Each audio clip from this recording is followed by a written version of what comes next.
مورچوں کی طرف پلٹنے لگے۔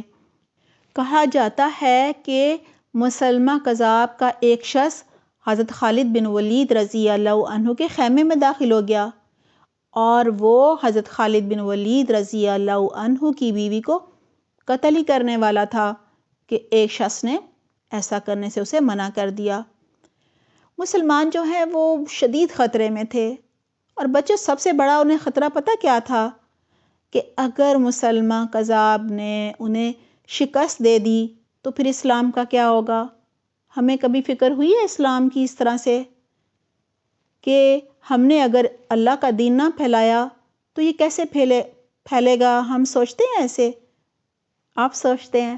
الحمدللہ۔ تو بچوں انہیں تھا کہ اللہ کا نام بلند کرنے والا تو پھر کوئی بھی نہیں بچے گا نا۔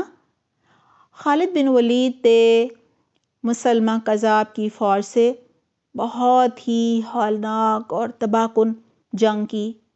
کہا جاتا ہے اس کی مثال بھی کہیں نہیں ملتی۔ سب سے پہلے انصار کا جو جھنڈا ہے نا وہ انہوں نے حضرت ثابت بن قیس رضی اللہ عنہ کو دیا۔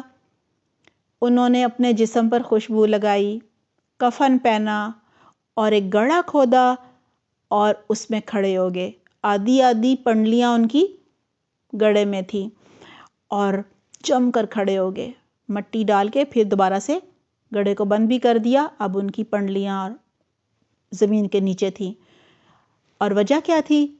تاکہ وہ آخری سانس تک جھنڈا لہرا سکیں۔ بچوں پھر وہ شہید ہو گئے۔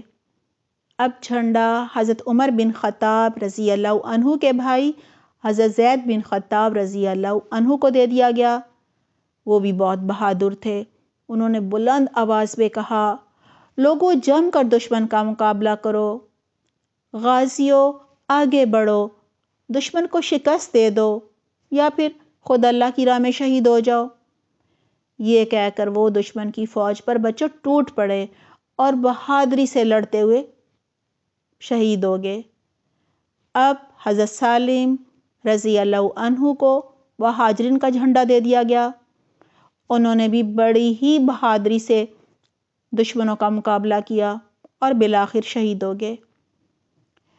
حضرت خالد بن ولید رضی اللہ عنہ نے جب دیکھا کہ لڑائی تو بڑی ہی خطرناک صورتحال اختیار کر گئی ہے تو بچوں انہوں نے حضرت برا بن مالک رضی اللہ عنہ کو دیکھ کر کہا تو سب کو لیکن دیکھ ان کو رہے تھے، کہا نوجوانوں قوم کی مدد کے لیے آگے بڑھو۔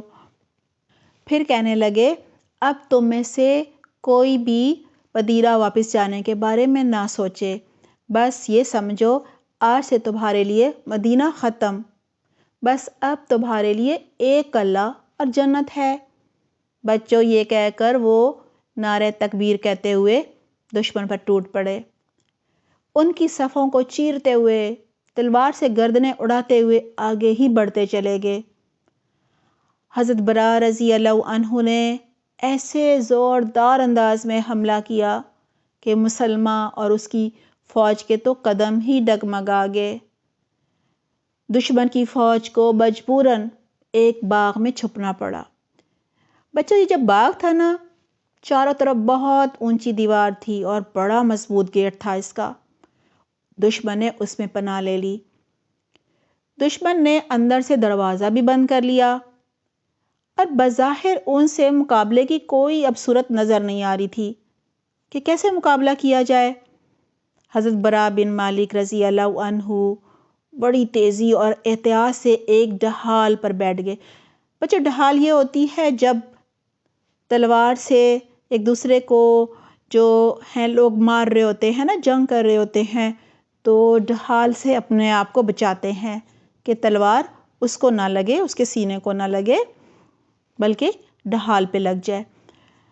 بچوں وہ پہلی بات ہوئی نا، وہ کمزور اور ہلکے پھلکے تھے، وہ ڈھال پر بیٹھ گئے اور مسلمانوں نے 10 نیزوں کے زور سے بڑی ہی مہارت سے ڈھال کو اچھال کر باغ کے اندر پھینک دیا۔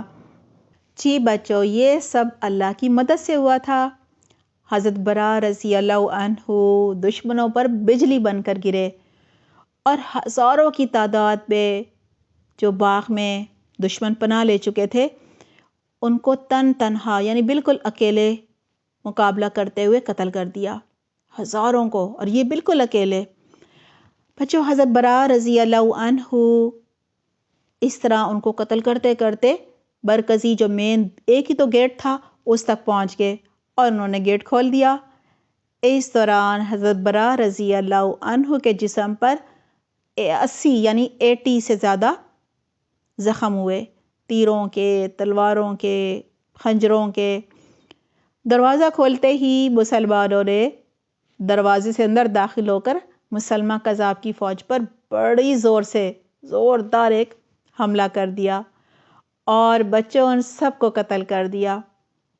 مسلمان تقریباً 20,000 دشمنوں کو قتل کرنے کے بعد بالآخر مسلمہ کذاب تک پہنچے اور اسے بھی قتل کر دیا۔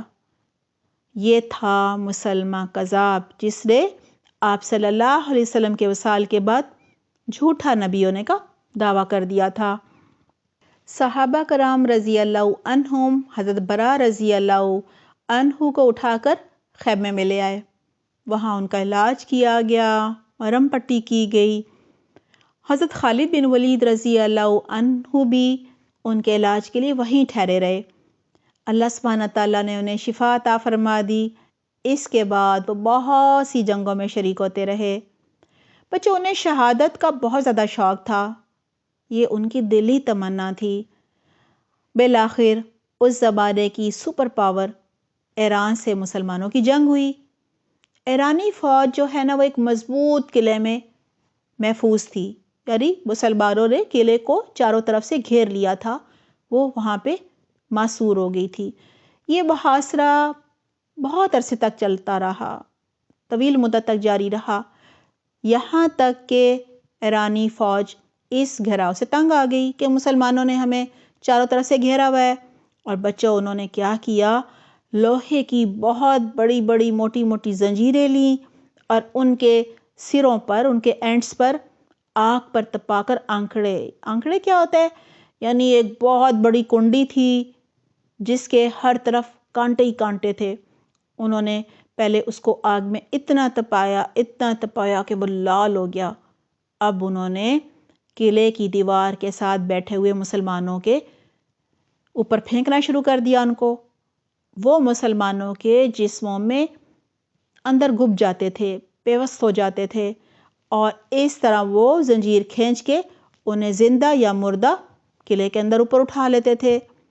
بچوں اسی طرح ایک آنکڑا جو ہے نا وہ حضرت براء بن مالک انصاری رضی اللہ عنہ کے بھائی حضرت انس بن مالک رضی اللہ عنہ کے جسم میں پیوست ہو گیا۔ وہ آنکڑے کے ساتھ اوپر جا رہے تھے کہ اچانک حضرت براء رضی اللہ عنہ کی اپنے بھائی پر نظر پڑ گئی۔ بچے پتلے سے تو تھے، انہوں نے چھلانگ لگائی اور زنجیر کو قابو میں کر لیا۔ بھائی کے جسم سے دہکتا ہوا آنکڑا نکالتے ہوئے وہ بھی جھلس گئے، ان کا ایک ہاتھ بھی جل گیا۔ بچے انہوں نے اپنے ہاتھ کی بھی پرواہ نہ کی اور بھائی کو بالآخر اس مصیبت سے چھڑا لیا، لیکن خود جام شہادت نوش فرما گئے۔ اس طرح ان کی شہادت کی یہ جو دلی خواہش تھی وہ بھی پوری ہو گئی۔ دعا ہے اللہ سبحانہ تعالیٰ حضرت براء بن مالک رضی اللہ عنہ کو اپنا دیدار نصیب فرمائے، اللہ سبحانہ تعالیٰ ان سے راضی ہو جائے، اور اللہ سبحانہ تعالیٰ ہمیں بھی شہادت کی موت نصیب فرمائے، آمین اللہم آمین۔ بچوں اپنا بہت خیال رکھیے گا۔ سبحانک اللہم و بحمدک، نشہد ان لا الہ الا انت، نستغفرک و نتوب الیک۔